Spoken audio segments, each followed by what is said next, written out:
Guru Vishnu Gurudevo Maheshwaraha Guru Sakshat Parabrahma Tasmai Shri Gurave Namaha. Salutations to the great master of Kashmir Shaivism, Abhinavagupta.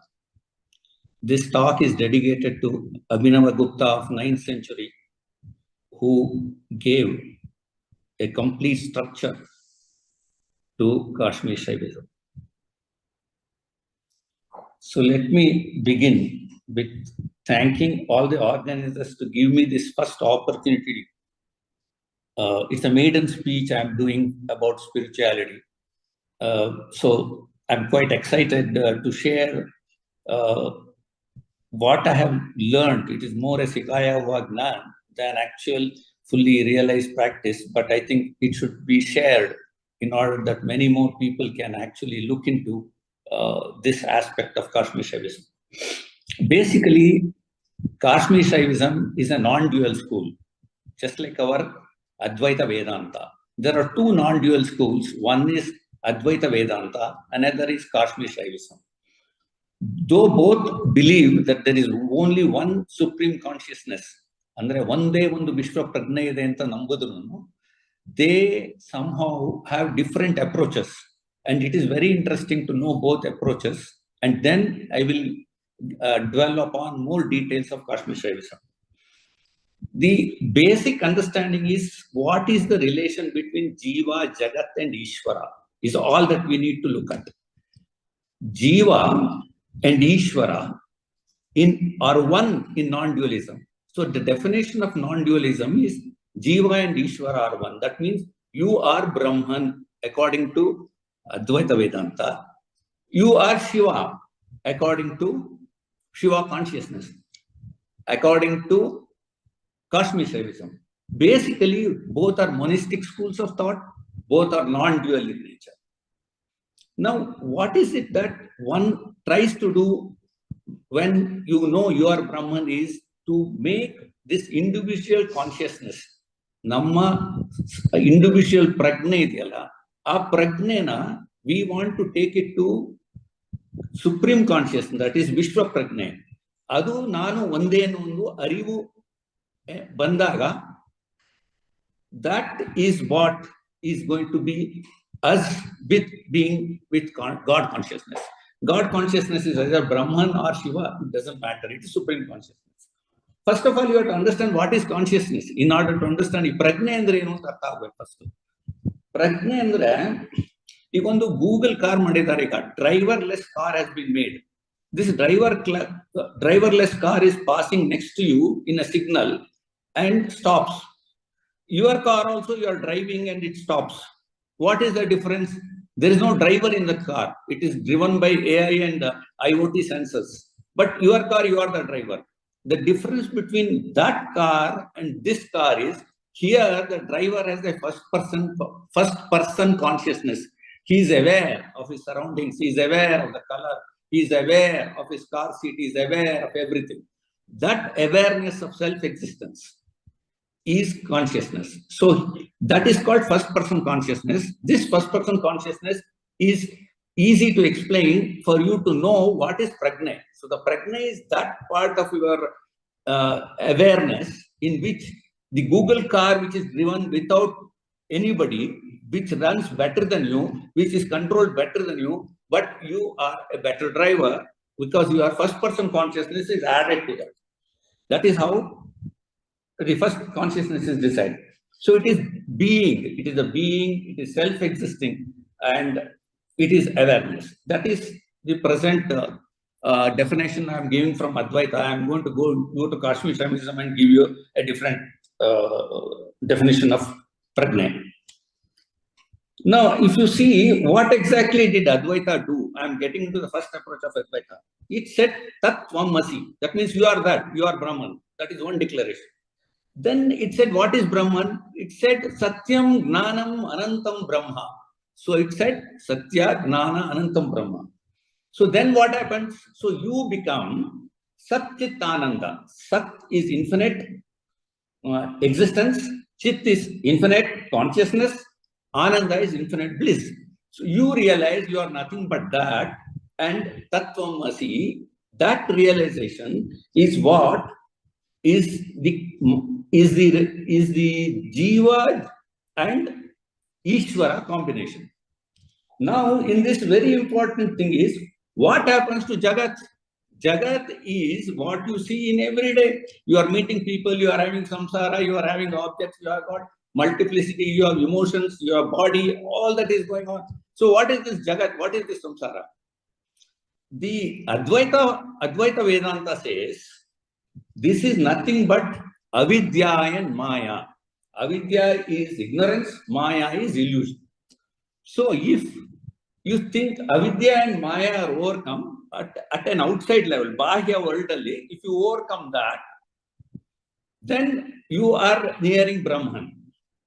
So how do you overcome avidya and maya? They give a lot of examples. For example, there is a you find a snake on the road. Actually, it's a rope. When you realize it is a rope, illusion is gone. Similarly, mark my words very carefully. Similarly, the samsara is an illusion of Brahman only. There is nothing other than Brahman. So you have to negate this part of unreality of illusion and avidya in order to see the Brahman.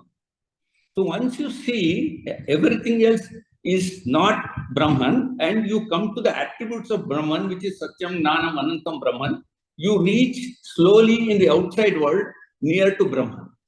That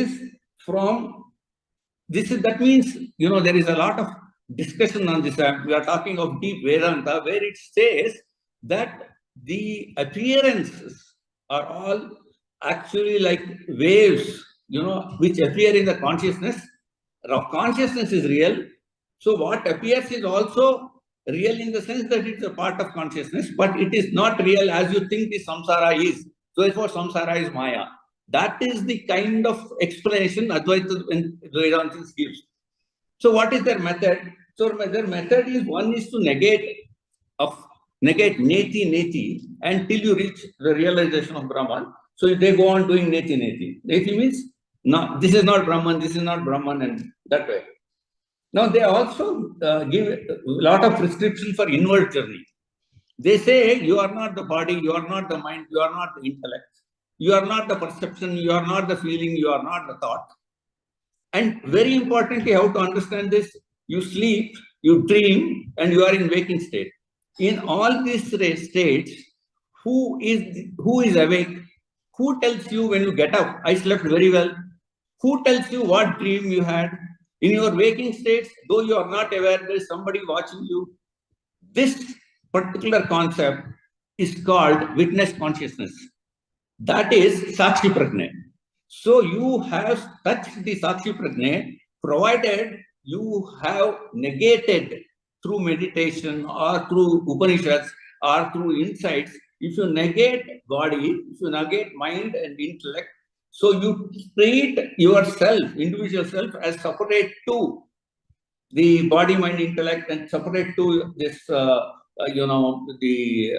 perception, feeling, thought, and all the multiplicity. If you separate from that and if you travel inside the individual self, the individual prajna, you will see uncorrupt Brahman himself. So you reach the Sakshi Bhava, and once you reach the Sakshi Bhava, which is called Turiya state, from the Turiya state, you can then realize that you are one with Brahman. And for that, there is a lot of things you must have all known. J. Krishnamurti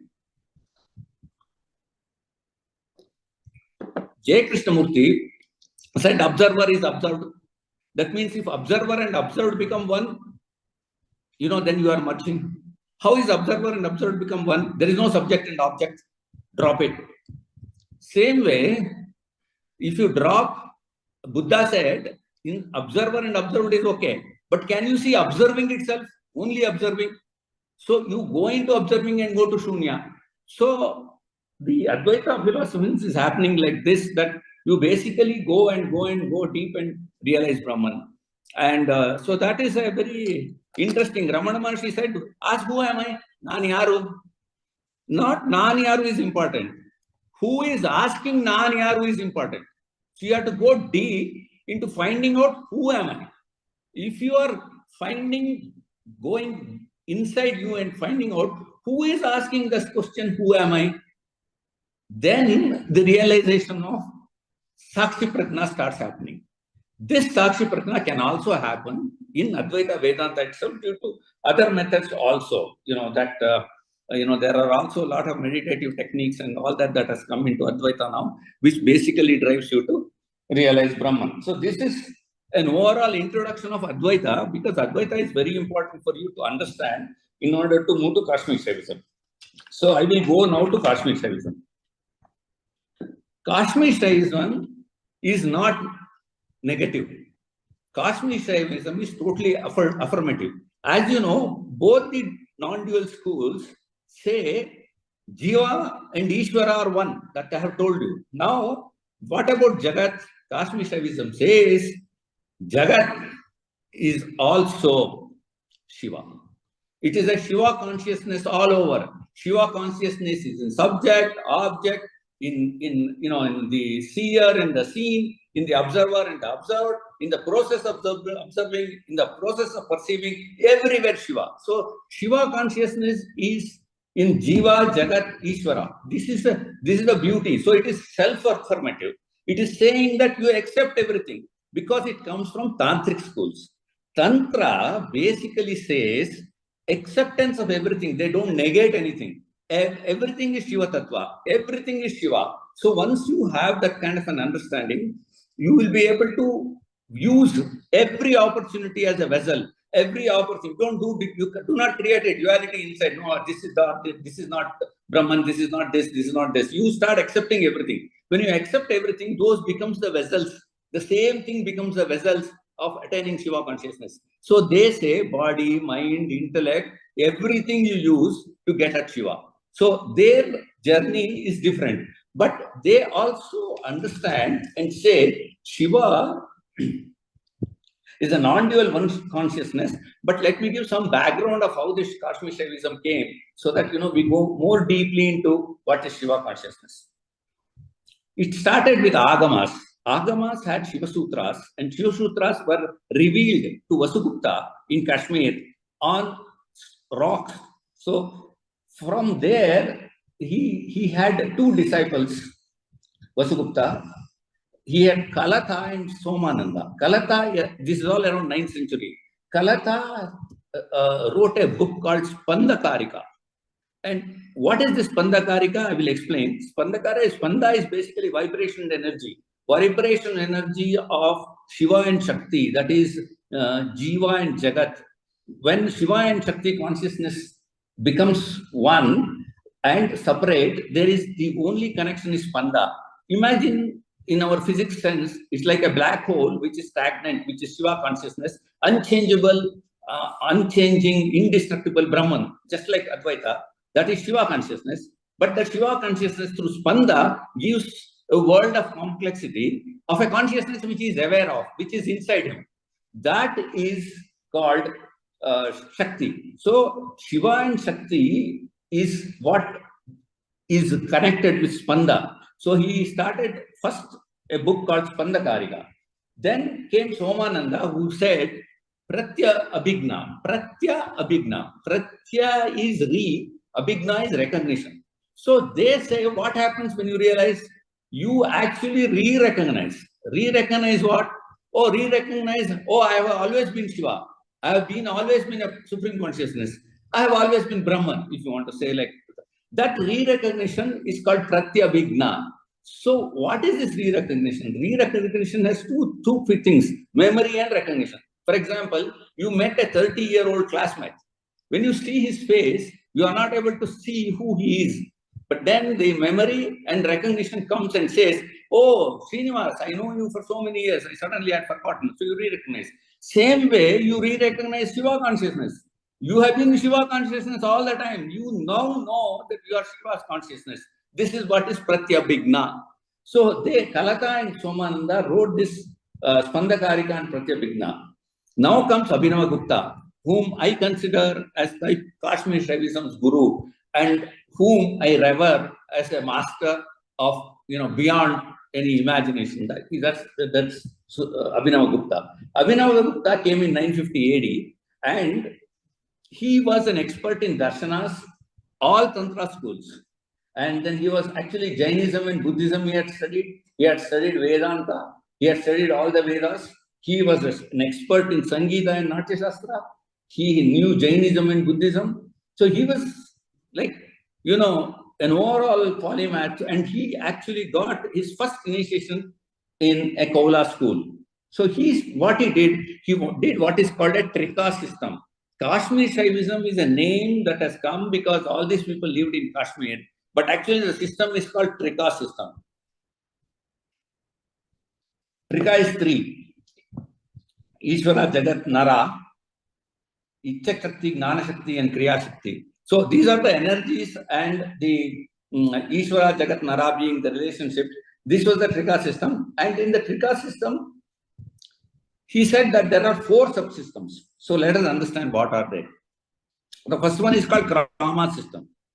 In Krama system, the body is important. So yoga, Hatha yoga started in Krama system. Along with that, they started rituals and chanting, which is the kind of, a level in which the body operates. So most of the practices were related to and simply restricted to, body methods, Hatha yoga, asanas, chanting and stuff like that. Then came Kaula school. This is a very important school. Kaula school came with Kundalini. So whole of Tantra came here because Abhinava Gupta had written a book called Tantra Loka, and then there was a kind of like Gita of Upanishads. There was a Tantra Sara which was written later. So in Kaula school is the main school in which Abhinava Gupta got actually initiated, and I would say got his own enlightenment kind of a thing. This system is purely Kundalini, which is based on Kundalini, mantra and meditation, and it is initiated by a guru, and it has got a lot of esoteric practices, and these esoteric practices, some of them may not be acceptable. So there was a lot of aggressive methods earlier, 5Ms and all that. This aggressive Kali Puja was actually, was taken away by Shankaracharya, and in Samayachara method, he started doing that in a much milder way. And also, as you can see, Shankaracharya Shaktipita is full of Sri Vidya, and Sri Vidya has mantras which are Bija mantra groups.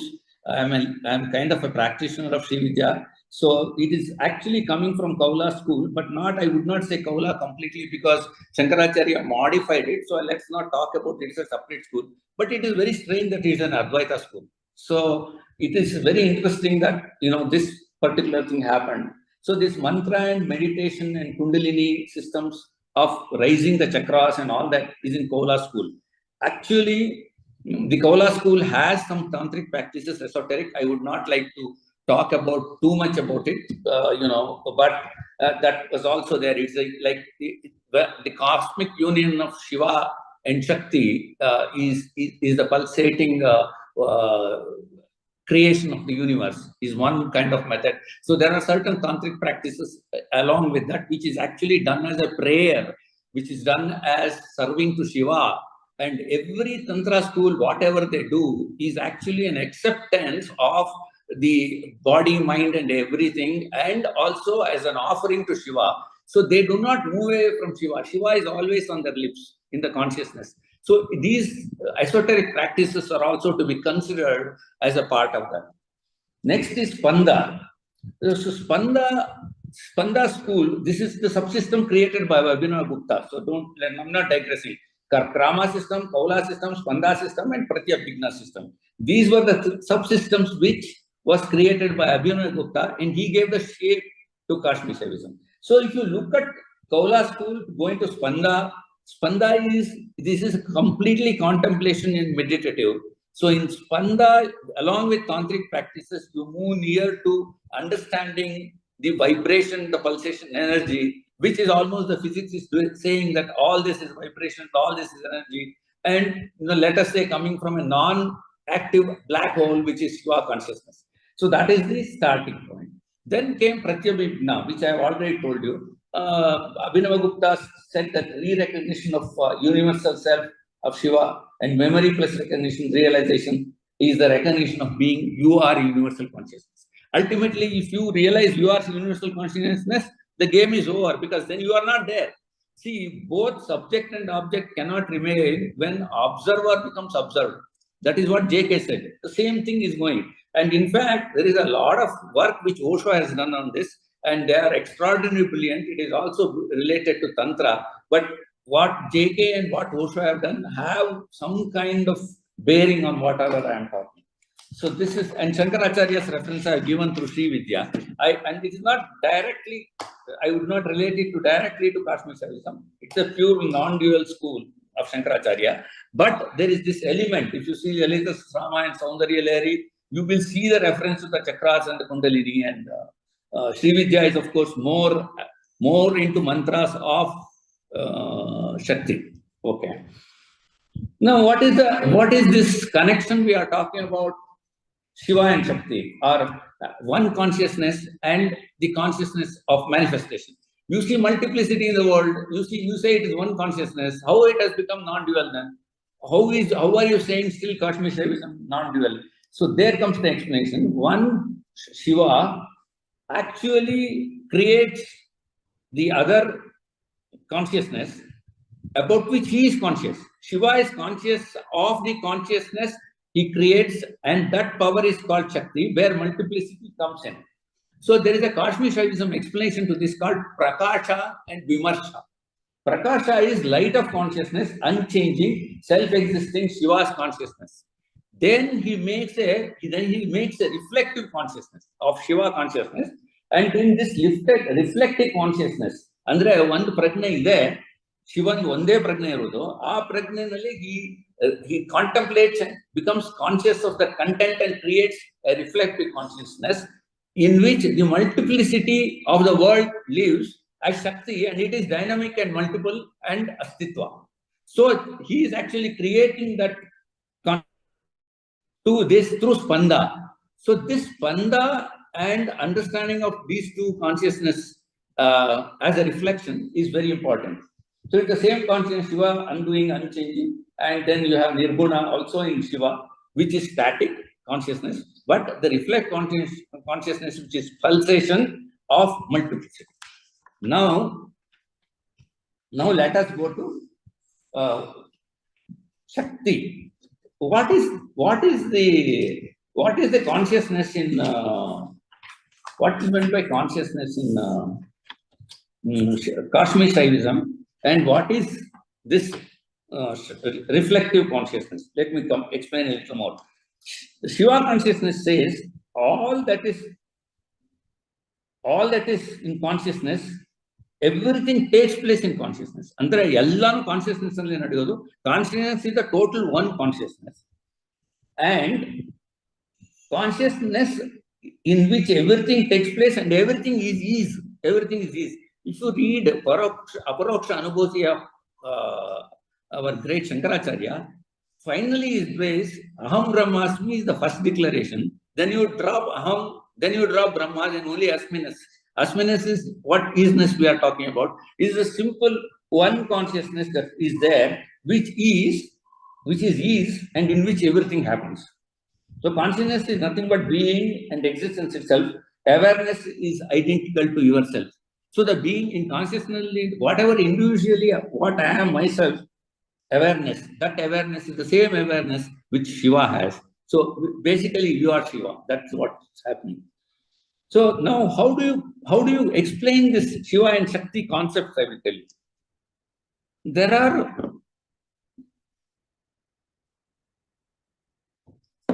There is what is called a Pratibhimbavada in Kashmir Shaivism. What is this Pratibhimbavada? It says Shiva's consciousness is reflected in a mirror. And what is the mirror? Mirror is also consciousness created by this Spanda. And in that you will have Pratyabhijna later. But when you see the manifestation of the world, you see in that mirror actually again limited consciousness of the world playing in that mirror Shiva sees that. So Shiva has a consciousness. Shiva reflects into a mirror of consciousness, Pratibimba, and that Pratibimba is a content and a consciousness of Shiva himself. And what is reflected is not an outer object.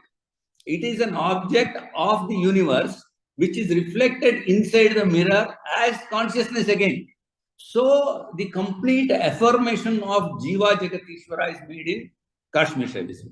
Now, what has happened is the spirituality of non-dualism and the beauty of what is actual, there are a lot of tantric schools. We are not going into that. We are only getting that part of the tantra which supports this spirituality to do these practices in order to reach, oneness with Shiva. That is how it is. I hope I have made myself clear on that. So now we come to